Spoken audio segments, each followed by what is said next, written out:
Um rapper de 28 anos foi alegadamente sequestrado à porta de casa em São Marcos, no concelho de Sintra, durante a madrugada de 15 de março.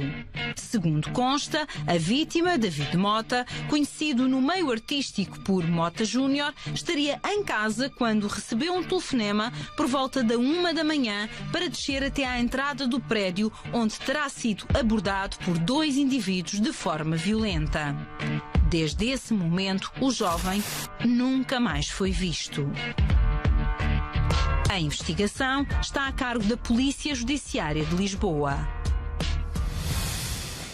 David Mota tem 28 anos, está desaparecido há um mês. A família anseia por pistas que revelem o que aconteceu na madrugada do dia 15 de março, à altura em que o jovem desapareceu sem deixar rastro. Eu tenho comigo a mãe, a Filomena. Olá, Filomena, muito boa tarde. Boa tarde. E antes de mais, muito obrigada por estar aqui hoje e por nos ajudar a compreender, dentro do possível, esta situação. E eu queria, antes de mais, pedir-lhe que nos fizesse aqui um bocadinho um retrato da família, não é? Porque, por aquilo que sei, vocês foram sempre uma família bastante unida. Somos muito unidos, já passámos por várias fases difíceis e acho que ainda nos tornou mais unidos. Quantos filhos é que a Filomena tem? Tenho 3 filhos. 3. O David é o mais novo? É o mais novo. É o mais novo, é o mais novo. Portanto, é tudo gente adulta, não é? Sim, já adultos. O Pedro tem 35, a Sara tem 33 e o David tem 28. E o David tem 28. Vocês, eu aqui quando peço para fazer o retrato da família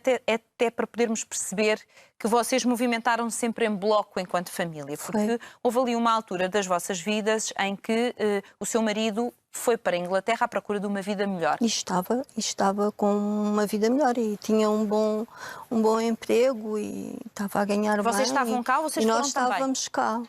Entretanto, o Pedro terminou o 12º, não entrou logo para a faculdade e começou a ficar nervoso porque não conseguia trabalhar, mas também não conseguia estudar e o pai chamou-o para Londres. E ele começou a trabalhar lá. E o David? Eu, a Sara e o David. Vocês acabaram por ir todos? Eu, a Sara e o David ficámos. Só posteriormente é que depois o Luís foi diagnosticado com leucemia. O pai do David? Sim, o pai do David. E então fomos para ele começar a fazer o tratamento. No hospital aconselharam-nos a estarmos unidos, que era mais fácil para ele. Claro. E claro, concordámos e então fomos já a família para lá. acabou por se reunir toda em Inglaterra. Em Londres, ficámos todos em Londres. Os filhos e os pais para poder ajudar o seu marido. E o seu marido, ou seja, o tempo que esteve em Inglaterra a tratar-se, porque sei que fiz quimioterapia, radioterapia e ainda um transplante, ainda fez o transplante de medula. Correu bem, as coisas dentro do possível correu bem? Sim, correu, foi muito, muito difícil. O meu marido sofreu imenso, embora ele não demonstrasse e tinha muita fé. Não tinha fé não, porque o meu marido não liga muito. Dizia sempre, pede ao teu Deus para me ajudar. Ao teu Deus, como se ele não fosse o mesmo, não é? Porque o Deus dele eram os médicos e os enfermeiros e toda a gente que o estava a tratar. Ele não é assim, não é religioso. Ou seja, mas esta união familiar também lhe fez bem a ele. Como é que o David lidou com esta doença do pai e esta mudança de país? Foi muito difícil para o David, porque ele jogava futebol, era federado, portanto, estava a estudar e teve que largar tudo, porque eu não o quis deixar cá sozinho. Ele podia ter ficado com a minha mãe, mas eu não quis. Quis que ele fosse comigo. E então foi muito difícil para ele. Ele chorava imenso por ter que ir para uma escola que era mesmo para estas situações, quando as crianças chegam e está no meio do ano e não podem entrar logo na escola, para não estarem na rua ou em casa, ele ia para essa escolinha onde estavam. Mas ele já tinha 16 anos. Claro. Mas ia para a escola todos os dias de manhã. Mas foi ter que se adaptar, arranjar amigos novos, ambiente novo, e chorava muito, porque não sabia falar inglês. Não, ele gostava de estar connosco, mas depois disse que não sabia falar inglês, não conseguia falar com eles. E lembro-me de uma vez o Luís zangar-se muito com ele e diz: tu és um homem. E eu acho que isso... o Luís falava com mais agressividade para o David, mas eu acho que era o medo que o Luís tinha de poder morrer e deixar o filho, que era o mais novo, que ainda não estava preparado para a vida. E então ele era muito agressivo para o David. Tu és um homem, tu tens que ir para a escola e não quero choros. Tu tens... Era duro. Era muito duro. Explique-me então, porque nós vimos aqui muitas teorias, ouvimos muitas coisas em relação ao desaparecimento do seu filho, mas eu gostava que fosse a Filomena, como mãe, a contar. Então, naquele dia, faz agora um mês, o que é que aconteceu? Foi um dia normal na vida do David e sua também? O sábado, dia 14, foi normal, num aspecto normal, não muito normal, porque o David, todos os concertos que tinha, portanto eram aos fins de semana, os concertos que ele tinha foram cancelados. E ele estava um bocadinho preocupado, até porque também estava a gastar muito dinheiro, porque ia sair agora um CD agora em abril. E tinha estado a fazer videoclipes e então estava um bocado preocupado. Não foi normal, porque ele estava ali ao pé de mim, que geralmente aos sábados ele vai... Exatamente, e para os concertos. Para fora, para os concertos. E geralmente é para o Porto, é para muito longe, e depois só regressa no domingo à tarde. Mas não, esteve lá o sábado todo. À tarde veio um amigo ter com ele. Ficaram os dois no quarto, lá com as músicas e com as coisas deles. Jantou lá. Esse amigo jantou lá em casa.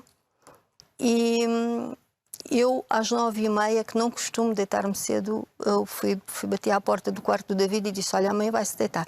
Só para eles falarem mais baixo. A última vez que eu vi o meu filho foi às 10 horas. Às 10 horas da noite, às 22. Ele entrou-me pelo quarto e diz-me assim: mãe, o que é que se está a passar, que está tanta gente à janela a bater com palmas e com panelas? Era o agradecimento aos profissionais. E eu profissionais disse: olha, isso é o agradecimento aos profissionais de saúde e a toda a gente que está a ajudar. E ele disse: olha, que isto de coronavírus se calhar é mais grave do que a gente imagina e está a mexer com muita gente. E foi para o quarto dele e estive a fazer snaps da janela. Às 11h30 da noite eu ouvi a porta fechar, a porta de casa, pensei que fosse o amigo dele a ir embora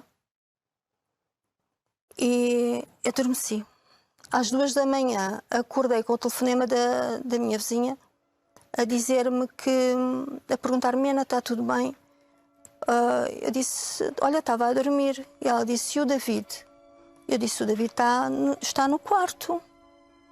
E ela disse: não te importas de ir lá ver?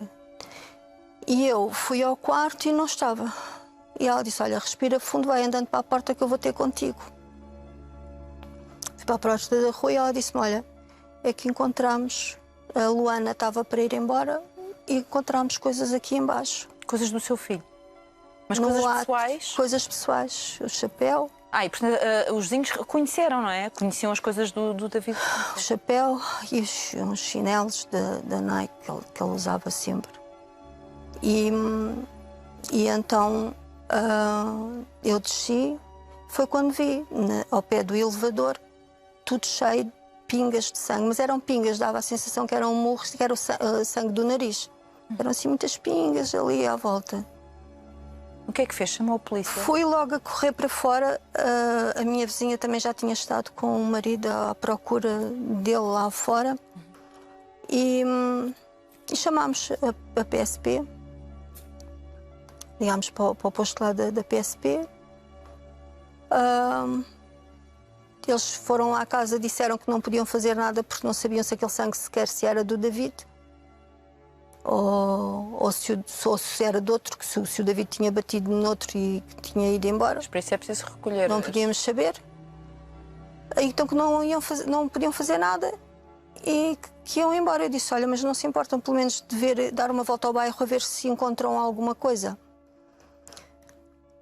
E entretanto chegou o telefone do David, toca e pronto, e era uma rapariga a uma dizer... rapariga que era uma amiga dele? Não conheço. Não conhece? E essa rapariga, o que é que lhe disse assim? A rapariga disse que vinha com ele a entrar e que... Vinha com ele a entrar em casa? A entrar em casa. Talvez, eu não sei, mas podia ser... O David podia vir buscar uma t-shirt, um CD, autografado, qualquer coisa. Porque ia lá muita gente, assim, pedir coisas a casa. E portanto, ela ia entrar em casa com o David? Ela ia com o David e diz que lhe apontaram uma arma à cabeça. Mas um indivíduo ou mais? Dois. Dois. Encapuzados? Encapuzados, todos tapados. Ela diz que não conseguiu ver quem eram. Apontaram a arma e que a mandaram embora. Ou seja, disseram a ela para ir embora e ficaram com o David? Ficaram com o David. E ela depois diz que apanhou um Uber, foi para casa e foi dormir. Foi para casa e foi dormir? A minha filha disse, tens que vir cá, tens que dar o teu depoimento, porque é aqui a prova que nós temos que foi um assalto. E ela disse que não, que tinha que ir dormir, porque estava muito ansiosa. Agora, vocês foram chamados a ir à Polícia Judiciária a prestar declarações? Porque, entretanto, depois a PJ veio os serviços criminais, os agentes criminais, depois esse agente criminal chamou a PJ. E então depois eles é que fizeram aquele procedimento que normal, de recolha das provas, de sangue, aquelas coisas que eles fizeram. Pronto, mas depois a Polícia Judiciária, enfim, indicou-vos que vocês teriam que no dia a seguir ir prestar declarações. Nesse dia, portanto, isto foi durante a madrugada, às 9, eles nunca saíram dali, às 9h30, esperaram por nós, levaram-nos, a mim e à Sara, para irem prestar declarações. Mas vocês não queriam? Nós não queríamos ir porque o David tinha aquelas malitas assim pequeninas a tiracolo, onde tem a chave de casa, a chave do carro, os documentos deles, os documentos do carro. E, portanto, vocês tinham medo de, ao irem, a casa ficava livre? Ficava sem ninguém. E falámos várias vezes. Que não queriam ir por causa desse motivo? Não queríamos ir por causa disso, mas tínhamos. E eles insistiram que nós tínhamos que ir porque tinha que se fazer aquele depoimento. E vocês foram? E no carro da PJ, a Sara continuava a dizer, eu não estou bem. Como é que nós estamos a ir e a casa está sozinha? E eu liguei a essa minha vizinha e disse, por favor, vai vendo se o elevador vai até lá acima, se notas algum movimento, porque a casa está sem ninguém, nós viemos para a PJ. E a minha vizinha esteve sempre atenta, só que eles devem ter subido pelas escadas, não sei. Ou seja, e o que é que roubaram quando foram lá para dentro? Roubaram o dinheiro todo do David e roubaram o ouro todo do David. Mas só especificamente isso? Só especificamente isso. E foram exatamente ao sítio onde as coisas estavam? Foram exatamente, eles só no caminho, portanto, porque eu quando entrei em casa ao meio-dia, depois de vir da PJ, eu me deixava à porta e a porta estava no trinco. Só que é tanta ansiedade, tantos nervos, que eu pensei, será que eu deixei a porta no trinco? Pois. Só que depois estava a luz da casa de banho acesa. Portanto, aquilo tem um corredor, casa de banho acesa. E depois... Claro. Bem, nós vamos juntar o José Paulino a esta conversa. José Paulino, por favor, faça favor de sentar então ali ali na ponta, por favor. Muito obrigada por ter vindo também para nos debruçarmos sobre este caso, José Paulino. E eu gostava que comentasse este desaparecimento que já tem um mês e que, segundo sei, depois foram então disponibilizadas umas imagens num túnel onde se vê efetivamente o David a ser agredido, violentamente agredido por estes indivíduos que o raptaram. Como é que se procede à investigação destes casos? É que passou um mês e cada dia que passa esta família aperta o coração. Certo. Isto é um caso de facto preocupante, tanto mais que já decorreu precisamente um mês que um jovem está desaparecido e nós não sabemos o que é que aconteceu. O que é que se está a passar ou o que é que se passou. Os procedimentos nestes casos, e foi o que aconteceu, quando a mãe se apercebeu, chamou a polícia local, ou seja, a Polícia de Segurança Pública. A Polícia de Segurança Pública chegou, viu, acabou por chamar os elementos deles da investigação criminal, a investigação criminal deles, da PSP, também lá esteve, e de facto, por aquilo que depois veio a saber logo, passado 2 horas ou 3 horas, havia sinais, vestígios evidentes de que teria havido violência. Portanto, já não estávamos a falar no desaparecimento, a pessoa foi tomar um café, foi fumar um cigarro e volta daqui. Claro. E a partir daí, mesmo logo a seguir, é acionada a Polícia Judiciária, que é o órgão de polícia criminal competente para estes tipos de crimes. Porque, à partida, estamos na presença de um crime de rapto. Quer dizer, há aqui dois crimes no Código Penal, que é o sequestro e o rapto. Praticamente eles interligam-se. Mas o rapto tem uma moldura penal ainda mais pesada e, para mim, enquadra-se perfeitamente neste caso, porque o rapto normalmente é um crime. O sequestro é um crime em que a pessoa está ali, é privada da sua liberdade. No fundo, o que se pretende é privá-la só da sua liberdade, disto por aquilo. O crime de rapto é um crime instrumental, ou seja, a pessoa rapta outra para cometer, quer dizer, um roubo, extorsão, isto, aquilo, aquilo outro. E, portanto, como é mais grave, eu penso que tenha sido tipificado depois na investigação. A Polícia Judiciária normalmente será o piquete, o primeiro a chegar, não sei o quê. Mas nestes casos não é suposto, no caso do rapto, é suposto haver uma tentativa de pedir dinheiro à família ou não? É suposto? Quer dizer, o rapto engloba todas essas... todas estas variantes. Porque esta família não recebeu nenhum pedido de dinheiro. Exato.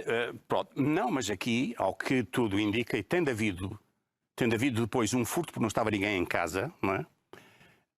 O objetivo, à partida, seria a apropriação de valores, porque normalmente o rapto é uma chantagem, ou pede dinheiro, ou pede isto, ou pede aquilo, ou exige isto, ou exige aquilo. Neste caso, parece que está, à partida, há assim definido que o crime aqui cometido visava a apropriação à partida, não é? Destes bens que de conseguiram. Bens materiais que, por vistos, são valiosos, não é? Ouro, isto e aquilo e aquilo outro.